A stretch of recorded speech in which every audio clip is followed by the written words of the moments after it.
J പിയെ പലപ്പോഴും മാധ്യമങ്ങൾ കടന്നാക്രമിക്കുന്നതായി പലരും പറഞ്ഞു കേട്ടിട്ടുണ്ട്. ഇപ്പോൾ സംസ്ഥാന അധ്യക്ഷൻ ഉൾപ്പെടെയുള്ളവർ അത്തരത്തിൽ പരാമർശങ്ങൾ പലപ്പോഴും മാധ്യമങ്ങൾക്ക് നേരെ നടത്താറുണ്ട്. മാത്രമല്ല, ഇപ്പോഴത്തെ ഈ സാഹചര്യം ബി ജെ പിയുടെ ഒരു നേതൃമാറ്റവും ഒക്കെ വലിയ ചർച്ചാ വിഷയമാകുന്നുണ്ട്. യുവതലമുറ അംഗീകരിക്കാൻ ബി ജെ പിക്കുള്ളിലെ പലർക്കും എന്തെങ്കിലും അസ്വസ്ഥതയുണ്ടോ? യുവത്വം മുന്നിലേക്ക് നേതൃനിലയിലേക്ക് വരട്ടെ എന്ന് പറയുമ്പോൾ പലരും പിന്തിരിഞ്ഞു നിൽക്കുന്ന ഒരു നിലപാടാണ് സ്വീകരിക്കുന്നത്. മാത്രമല്ല, എല്ലാ പ്രശ്നങ്ങൾക്കും ഒടുവിൽ RSS ഇടപെട്ടാൽ മാത്രമേ ആ പ്രശ്നം ബി ജെ പിക്കുള്ളിൽ പരിഹരിക്കപ്പെടുന്നുള്ളൂ. അപ്പോൾ ബി ജെ പിക്കകത്ത് തന്നെ പരിഹരിക്കപ്പെടാൻ പറ്റുന്നില്ല പലതും. അവിടെ RSSൻ്റെ ഇടപെടൽ ഉണ്ടെങ്കിൽ മാത്രമേ ആ പ്രശ്നം പരിഹരിക്കുന്നുള്ളൂ എന്ന് പല അവസരങ്ങളിലും തോന്നുന്നുണ്ട്. എന്തുകൊണ്ടാണ് ബി ജെ പി ഇപ്പോഴും ഒരു പ്രശ്ന പരിഹാരത്തിന് തയ്യാറാവും? അതിൻ്റെ സമയമൊക്കെ അതിക്രമിച്ചു കഴിഞ്ഞില്ല. ഇനിയും RSSനെ ഇങ്ങനെ ബുദ്ധിമുട്ടിക്കേണ്ടതിൻ്റെ ആവശ്യകതയുണ്ടോ? എനിക്കങ്ങനെ തോന്നിയില്ല. കാരണം എന്താ വെച്ചിട്ടുണ്ടെങ്കിൽ, ഈ ബി ജെ പിക്ക് അകത്തുള്ള പ്രശ്നങ്ങൾ പരിഹരിക്കാനുള്ള കഴിവ് ബി ജെ പി നേതാക്കന്മാർക്കുണ്ട്. പിന്നെ ബി ജെ പിയിലെ നേതാക്കന്മാരിൽ ആർക്കെങ്കിലും അവരെ വിമർശിക്കുന്നതിൽ അങ്ങനെ സങ്കടവും ദേഷ്യവും പരിഭവമൊക്കെ വരുന്നുണ്ടോ എന്ന് എനിക്ക് അറിഞ്ഞുകൂടാ. ഇപ്പോൾ മാധ്യമങ്ങൾ വിമർശിക്കുന്നതിനെ സർവാത്മന സ്വാഗതം ചെയ്യുന്ന ആളാണ് ഞാൻ. എൻ്റെ അഭിപ്രായത്തിൽ ബി ജെ പിയെ കേരളത്തിലെ മാധ്യമങ്ങൾ കുറച്ചുകൂടി കടന്നാക്രമിക്കണം.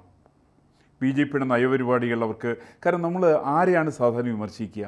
നിങ്ങൾ വിമർശിക്കണമെന്നുണ്ടെങ്കിൽ, ധന്യ ഒരാൾ വിമർശിക്കണമെന്നുണ്ടെങ്കിൽ നിങ്ങൾക്ക് തോന്നണം ആൾ നന്നാവണം എന്നുള്ള തോന്നലുണ്ടാവുമ്പോൾ വിമർശിക്കുക. ഇപ്പോൾ ഉദാഹരണം നോക്കൂ, Sandeep Warrier B J P വിട്ടിട്ട് കോൺഗ്രസിൽ പോയി. അങ്ങനെ ആരും വിമർശിക്കുന്നത്? ബി ജെ പിയാണ് വിമർശിക്കുന്നത്. ബി ജെ പിയുടെ സംസ്ഥാന പ്രസിഡന്റ് ശരിയാവണം, ബി ജെ പിയുടെ ഘടന ശരിയാവണം, ബി ജെ പിയുടെ പ്രവർത്തന പദ്ധതികൾ കൃത്യമാകണം. ഇത് നന്നാവണം എന്നുള്ള ആഗ്രഹം കൊണ്ടല്ലേ? അപ്പോൾ നമ്മളിപ്പോൾ ആര് എവിടെ പോയി കോൺഗ്രസിൽ പോയി മാധ്യമമാണെന്ന് ഒന്നും വിചാരിച്ച് ബേജാറാവുന്നതിൽ യാതൊരു അർത്ഥമില്ല. കാരണം ഇപ്പോൾ എൻ്റെയൊക്കെ ചെറുപ്പകാലത്ത് ഞാൻ RSS ആയിട്ട് ബന്ധപ്പെട്ട ആളാണ്. ഈ കാലത്തൊക്കെ നമ്മൾ വീട്ടിൽ പോലും ഇരിക്കാൻ അനുവദിക്കാറുള്ള ആളുകൾ, വീട്ടിൽ കയറ്റാൻ സമ്മതിക്കാറില്ല. പക്ഷെ അതിൽ നിന്നൊക്കെ മാറ്റം വന്നില്ലേ? അപ്പം നമ്മളെ ഒരാൾ വിമർശിക്കുന്ന സമയത്ത് ആ വിമർശനത്തിനെ പോസിറ്റീവായിട്ട് എടുക്കണം. ആര് വിമർശിച്ചോട്ടെ, വിമർശിക്കാനുള്ള അധികാരമുള്ള സർവ്വ ആളുകൾക്കുണ്ട്. എൻ്റെ വ്യക്തിപരമായിട്ടുള്ള അഭിപ്രായം, ബി ജെ പിയെ നിങ്ങൾ കടന്നാക്രമിക്കുക തന്നെ വേണം മാധ്യമങ്ങൾ. ബി ജെ പിയിലെ തിരുത്തലുകൾ അനിവാര്യമാണ്. ബി ജെ പിയിലെ തെറ്റുകൾ വരുന്ന സമയത്ത് നിങ്ങൾക്ക് വേദന ഉണ്ടാവാൻ കാരണം നിങ്ങൾ ബി ജെ പി നന്നാവണം എന്നുള്ള ആഗ്രഹം കൊണ്ടാണ്. നന്നാവണം എന്നുള്ള ആഗ്രഹമില്ലാന്നിരിക്കട്ടെ, എന്നെ തല്ലണ്ടമാവും ഞാൻ നന്നാവില്ല എന്നുള്ള പറയുന്ന കോൺഗ്രസിൻ്റെ ലൈനാണ്, കമ്മ്യൂണിസ്റ്റ് പാർട്ടി ലൈനാണെന്നെങ്കിൽ അതിനാരും വിമർശിക്കില്ല. എന്താ കമ്മ്യൂണിസ്റ്റ് പാർട്ടി വിമർശിക്കാത്തത്? കമ്മ്യൂണിസ്റ്റ് പാർട്ടി ഭയമാണ്. കാരണം ഇനി കമ്മ്യൂണിസ്റ്റ് പാർട്ടിയുടെ അതിനെക്കുറിച്ചൊരു പി കേശവദേവിൻ്റെ പുസ്തകമുണ്ട്, കമ്മ്യൂണിസ്റ്റ് വധേന്ദ്ര എന്ന പുസ്തകത്തിൻ്റെ പേര്. 1953 ഇറക്കിയിട്ട പുസ്തകമാണ്. വിക്കിപീഡിയയിലെ പോലും ആ പുസ്തകം കിട്ടില്ല. അതിനകത്ത് പ്രധാനമായിട്ട് പറയുന്നത്, സ്റ്റാലിൻ റഷ്യയിൽ പി കേശവദേവ് സന്ദർശനം നടത്തിയിട്ട് എഴുതിയിട്ടുള്ള പുസ്തകമാണ്. അതിനകത്ത് പറയുന്ന വിഷയം എന്താണെന്ന് വെച്ചിട്ടുണ്ടെങ്കിൽ, അവിടെ ആദ്യം അദ്ദേഹം വകവരുത്തിയത് ബുദ്ധിജീവികളെയാണ്. പിന്നെ ഒരു സ്റ്റാലിൻ്റെ ഭരണഘടന ഉണ്ടാക്കി. 22 പേരായിരുന്നു ഭരണഘടനാ കമ്മിറ്റിയിൽ, 15 പേരും പുള്ളികൾ കൊന്നുകളഞ്ഞു.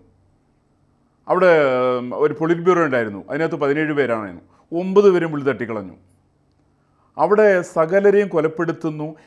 ഇതുകൊണ്ടാണ് കേരളത്തിലെ കമ്മ്യൂണിസ്റ്റ് പാർട്ടി വ്യാപകമായിട്ട് റഷ്യൻ സന്ദർശനത്തിന് ബുദ്ധിജീവികളെ കൊണ്ടുപോയത്. ഇവിടുന്ന് കുറേ പേരെ കൊണ്ടുപോയല്ലോ. തകഴിയെ കൊണ്ടുപോയി, MT വാസുദേവൻ നായരെ കൊണ്ടുപോയി എന്നാണ് ഞാൻ മനസ്സിലാക്കുന്നത്, പി കേശവദേവനെ കൊണ്ടുപോയി, M3 കൊണ്ടുപോയി. ഇവരൊക്കെ സത്യത്തിൽ ഭയപ്പെട്ടിട്ടാണ്. നിങ്ങൾ അതുകൊണ്ട് ഭയപ്പെട്ടിട്ട് വിമർശിക്കാതിരിക്കുന്നതിനെ നിങ്ങൾ സ്നേഹം കൊണ്ട് വിമർശിക്കുന്നതുമായിട്ട് താരതമ്യപ്പെടുത്തരുത്. ഞാൻ മനസ്സിലാക്കുന്നത്, ബി ജെ പിയോട് കേരളത്തിലെ ഒരു സാംസ്കാരിക രംഗത്തോ മാധ്യമ പ്രവർത്തനവും ദേഷ്യമില്ല, ഉള്ളിൻ്റെ ഉള്ളിൽ ആദരവുണ്ട്. ഈ ആദരവിൻ്റെ പുറത്ത് ഈ പ്രസ്ഥാനം നന്നാവട്ടെ എന്ന് വിചാരിച്ചുകൊണ്ട് പറയുകയാണ്. ഇതിന് 4 സീറ്റ് കിട്ടട്ടെ എന്നുള്ള ആഗ്രഹം എല്ലാവർക്കും ഉണ്ട്. അപ്പോൾ ആ ആഗ്രഹം കൊണ്ട് വിമർശിക്കുമ്പോൾ അതിന് ആ നിലയ്ക്ക് എടുക്കണം എന്നാണ് എൻ്റെ നിലപാടൊന്ന്. രണ്ടാമത്തെ ഒന്ന്, യുവാക്കളെ സംബന്ധിച്ച് പാർട്ടിയിൽ യുവാക്കൾ എന്ന് പറയുന്ന പ്രശ്നം എങ്ങനെ, എപ്പോഴാണ് യുവാക്കൾ ഉണ്ടായത്? എപ്പോഴാണ്? എനിക്കറിയാലോ, RSSൻ്റെ സംസ്ഥാന സെക്രട്ടറിയുടെ 1967 TV അനന്തൻ സെക്രട്ടറി ആവുന്നത്, RSSൻ്റെ പ്രാന്തക്കാരിയാവുന്നത്. 37 വയസ്സിലാണ്. അതേപോലെ തന്നെ 42 വയസ്സിലാണ് KG മാരാർ സംസ്ഥാന അധ്യക്ഷനാവുന്നത്. ആദ്യമായിട്ടൊരു വനിത സംസ്ഥാന അധ്യക്ഷയായിട്ടുള്ള ഏക പ്രസ്ഥാനം എന്ന് പറയുന്നത് KG ദേവികയമ്മ ഭാരതീയ ജനസംഘത്തിലാണ്. രാജഗോപാൽ എത്ര വയസ്സിലാണ്? 46 വയസ്സിലാണ് സംസ്ഥാന അധ്യക്ഷനാവുന്നത്. ഇതിൻ്റെയൊക്കെ അർത്ഥം എന്താ ഉള്ളത്? നിരവധി ചെറുപ്പക്കാർക്ക് എല്ലാ കാലത്തും അവസരം കൊടുത്തിട്ടുള്ള പാർട്ടിയാണ് ബി ജെ പി. അല്ലെങ്കിൽ മുൻകാല ജനസംഘം അങ്ങനെയാണ്, സംഘപരിവാർ പ്രസ്ഥാനങ്ങൾ അങ്ങനെയാണ്. അപ്പോൾ അതിനകത്ത് യാതൊരു പുതുമയില്ല. അപ്പോൾ നമ്മളൊരു പുതുമയ്ക്ക് വേണ്ടിയിട്ട് ഞങ്ങൾ ചെറുപ്പക്കാരെ കൊണ്ടുവരുന്നു എന്ന് പറയുന്ന ആ വർത്തമാനമൊക്കെ എൻ്റെ സാധാരണ ഭാഷയിൽ പറഞ്ഞാൽ ഫോഷ്കായിട്ടുള്ള പദപ്രയോഗങ്ങളാണ്. എല്ലാ കാലത്തും സ്ത്രീകൾക്കും യുവാക്കന്മാർക്കും വേണ്ടത്ര അവസരങ്ങൾ ഒരുക്കിയിട്ടുള്ള പ്രസ്ഥാനമാണ് BJP അല്ലെങ്കിൽ ജനസംഘം. പിന്നെന്തിനാ അതിനകത്തൊരു പുതുമ എന്താ ഉള്ളത്?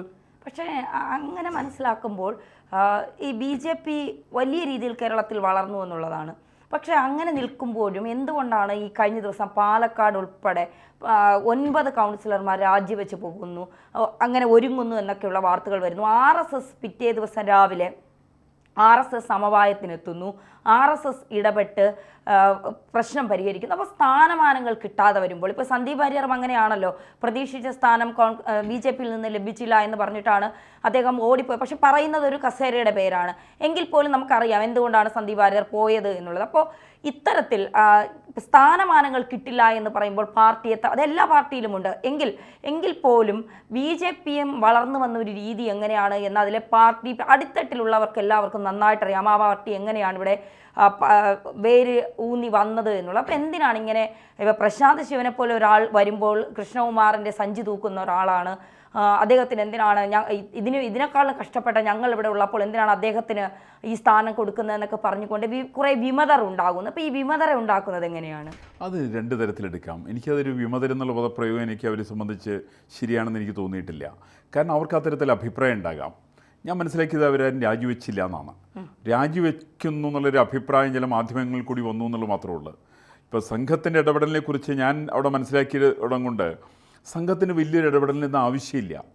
കാരണം ഈ പറയുന്നവരൊക്കെ സംഘവുമായിട്ട് ബന്ധപ്പെട്ടവരാണ്. ഒരു കാലത്ത് സംഘത്തിന് സ്വയം സേവകരായിരുന്ന ആളാണ് സന്തോഷ് ശിവൻ അടക്കമുള്ള ആളുകളൊക്കെ. ഇവർക്ക് ആർക്കും സംഘം ഒരു അന്യപ്രസ്ഥാനമല്ല, സംഘം അവരുടെ കുടുംബമാണ്. ആ കുടുംബത്തിലേക്ക് അവർ വന്നു, കുടുംബത്തിലെ അവർ പ്രശ്നങ്ങൾ അവതരിപ്പിക്കും, സ്വാഭാവികമാണ്. പിന്നെ നമ്മൾ എന്തൊക്കെ പറഞ്ഞാലും രാഷ്ട്രീയത്തിൽ മറ്റൊരു കാര്യമുണ്ടല്ലോ എന്നേ, രാഷ്ട്രീയത്തിൽ എല്ലാവരുടെയും മോഹം എന്താണ്? രാഷ്ട്രീയത്തിൽ സംസ്ഥാന അധ്യക്ഷനാവണം, ജില്ലാ അധ്യക്ഷനാവണം എന്നുള്ള ആഗ്രഹങ്ങളൊക്കെ ഉണ്ട്. ഇപ്പോൾ BJP-യിൽ നിയന്ത്രണം ഇതിനെ സംബന്ധിച്ചുണ്ട്. 55 വയസ്സ് കഴിഞ്ഞ് ആകാൻ വേണ്ടി സാധ്യമല്ല. അപ്പോൾ 52 വയസ്സുകാരനും 53 വയസ്സുകാരനും ഒരു സ്വാഭാവികമായിട്ടുള്ള വേദന ഉടലെടുക്കാൻ സാധ്യതയുണ്ട്. ഒരു 34-35 വയസ്സാണെന്ന് എൻ്റെ ഓർമ്മ സന്തോഷ് ശിവൻ്റെ പ്രായമുള്ളത്. ഒരു 34 വയസ്സുകാരും 35 വയസ്സുകാരൻ ആയിക്കഴിഞ്ഞിട്ടുണ്ടെങ്കിൽ 52 വയസ്സുകാരൻ്റെ സാധ്യത പാടെ മങ്ങിപ്പോകുന്നു എന്നുള്ളൊരു വേദന ഉണ്ടാവും. ഈ വേദന ന്യായം തന്നെയാണ്. ആ ന്യായമായിട്ടുള്ള വേദനയെ ന്യായമായിട്ടുള്ള രീതിയിൽ പരിഹരിക്കാൻ സംഘപരിവാർ പ്രസ്ഥാനങ്ങൾക്ക് സാധിക്കും. അതിന് BJP-ക്ക് സാധിക്കും, സംഘത്തിന് സാധിക്കും. അത് കൃത്യമായിട്ട് പറഞ്ഞ് ബോധ്യപ്പെടുത്തുകയാണെങ്കിൽ ഇപ്പോഴും ചെറുപ്പക്കാർക്ക് വലിയ സാധ്യത എല്ലാ പ്രസ്ഥാനത്തെ സംബന്ധിച്ചുണ്ട്. ഒരു പ്രസ്ഥാനത്തിൻ്റെ നിലനിൽപ്പ് യുവത്വം തന്നെയാണ്.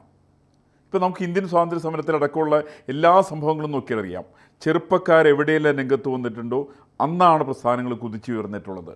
അപ്പോൾ അതുകൊണ്ട് യുവത്വത്തിന് നല്ല സാധ്യതയുണ്ട്. പക്ഷേ അതിന് തെറ്റിദ്ധരിക്കാനുള്ള സാധ്യത വളരെ കൂടുതലാണ്. ആ തെറ്റിദ്ധാരണ ഉണ്ടാകുന്ന സമയത്ത് അവർ കുറ്റപ്പെടുത്തുന്നതിന് പകരം ഞാൻ മനസ്സിലാക്കുന്നത് സംഘമടക്കമുള്ള പ്രസ്ഥാനങ്ങൾ അതിനെ സംബന്ധിച്ച് എടുക്കുന്ന സമീപനം അവർ കൃത്യമായിട്ട് കാര്യങ്ങൾ പറഞ്ഞ് ബോധ്യപ്പെടുത്തുക എന്നുള്ളതാണ്. അത് ബോധ്യപ്പെടുത്താൻ സാധിക്കും. അതൊരു വലിയ വിഷയമൊന്നുമല്ല വാസ്തവത്തിൽ.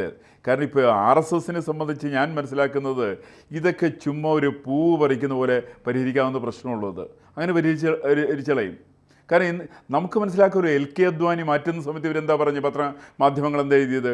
LK അദ്വാനി പോലുള്ള പാരമ്പര്യം ഉള്ള ഒരാളെ മാറ്റി അവിടെ നരേന്ദ്രമോദി കൊണ്ടുവന്നു, ചെറുപ്പക്കാരനെ കൊണ്ടുവന്നു എന്നൊക്കെ പറഞ്ഞു.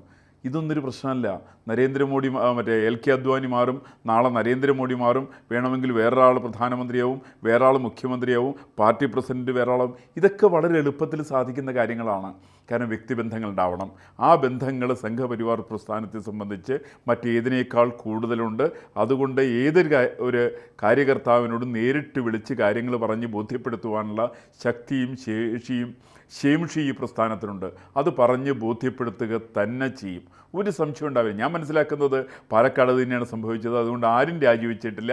എല്ലാവരും അതിൻ്റെ കൂടെ തന്നെയുണ്ട്. കൃഷ്ണകുമാറുണ്ട്, പ്രമീളാദേവിയുണ്ട്, ശിവരാജനുണ്ട്. എല്ലാ ആളുകളും പ്രസ്ഥാനത്തിൻ്റെ കൂടെ ഉണ്ടാകും. കാരണം അവരെല്ലാവരും ആത്യന്തികമായിട്ട് സംഘശാഖയിൽ വന്നിട്ടുള്ള സംഘത്തിൻ്റെ സ്വയംസേവകരാണ്.